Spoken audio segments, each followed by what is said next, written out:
கற்பகம் என்றிட கடும் துயர் போகும், கற்பகம் என்றிட எதும் ஜெயமாகும். கற்பகம் என்பதை கவசம் ஆகும், கவசமாகிய கணபதி போற்றி.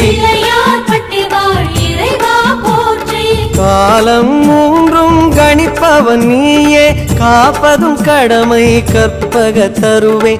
தருவே உந்தன் திருவடி சரணம்.